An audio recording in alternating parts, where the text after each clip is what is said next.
Unit 8, Lesson 6, Probabilities of Mutually Exclusive Events. Your objectives for this lesson are to find probabilities of events that are mutually exclusive and events that are not mutually exclusive, as well as to find the probabilities of complements. Okay, so mutually exclusive events. If you have two events that cannot happen at the same time, they will not have any common outcomes, and that means that they are mutually exclusive. So basically, if we're thinking about my kitchen here, I have one oven in the kitchen, and if I am making a chicken in the oven, then I don't have any more room in the oven. I cannot fit a turkey in the oven. So two mutually exclusive events would be me cooking a chicken and cooking a turkey.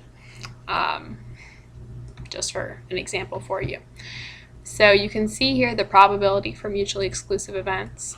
The probability of A or B, and it's an or because they cannot both happen at the same time, cannot coexist. Probability of A or B is probability of A plus the probability of B. Since they don't overlap, you add them together. And the probability of non-mutually exclusive events is the probability of A plus the probability of B minus the probability of when they both occur at once. So this A and B, this part is the overlap.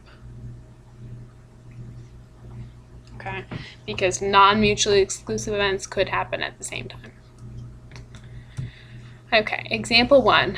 At the ballpark souvenir shop, there are 15 posters of the first baseman, 20 of the pitcher, 14 of the center fielder, and 12 of the shortstop. What is the probability that a fan choosing a poster at random will choose a poster of the center fielder or the shortstop? And these two events, so, oh goodness, buying a poster of the center fielder and buying a poster of the shortstop are mutually exclusive events.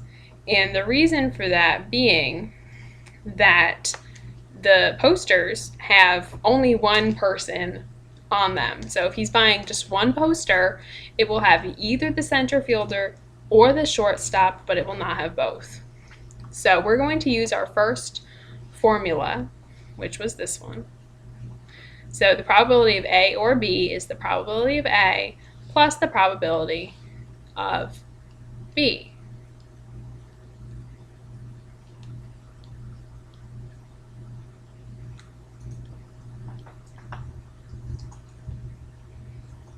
So the probability of choosing a poster of the center fielder, well, there are 14 posters of the center fielder out of how many total were there? 15, 20, 14, 12. So what is 15 plus 20 plus 14 plus 12? Let's see.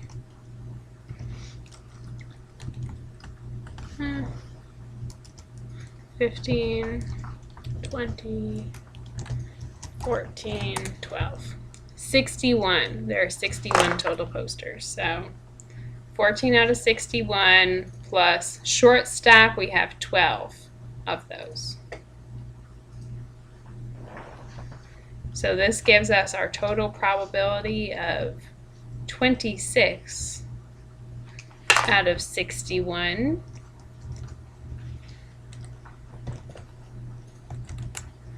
Which is about 43%.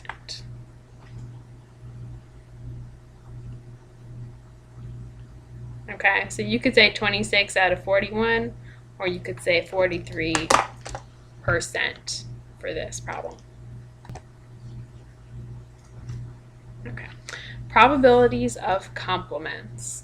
So the complement of an event A is all of the outcomes in the sample space that are not included as outcomes of event A. So looking back to this problem here, event A was the probability of choosing a poster of the center fielder. So that is 14 out of 61. And the complement would be choosing a poster of the first baseman, pitcher, or shortstop, which would be, 61 minus 14.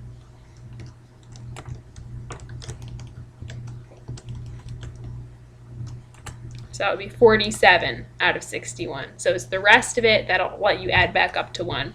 And that is what this formula here says. So the probability of not A is 1 minus the probability of A. And remember that 1 is 100%. Okay? Example 2. A school has a photography display of 100 pictures. One of the pictures will be chosen for display at the district office. Lorenzo has 3 pictures on display.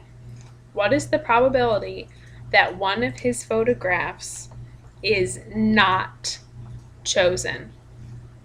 Okay, so we could very easily figure out the odds that his picture will be chosen because we know how many pictures he has and we know how many total there are.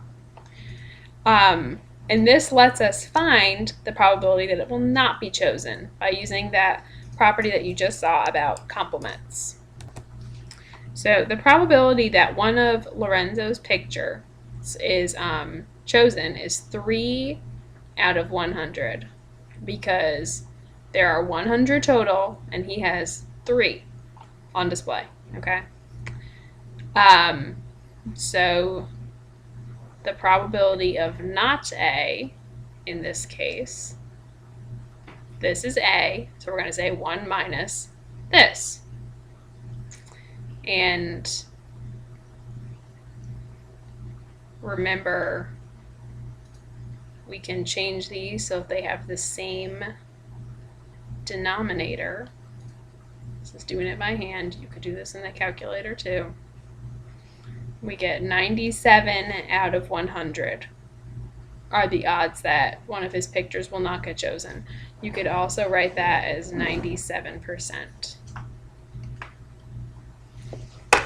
So again, what you had to do here was figure out the odds that one of the pictures will be chosen, which is 3 out of 100, and then subtract that from 1 to find the complement, which is the odds that one of the pictures will not be chosen. And that concludes lesson 6.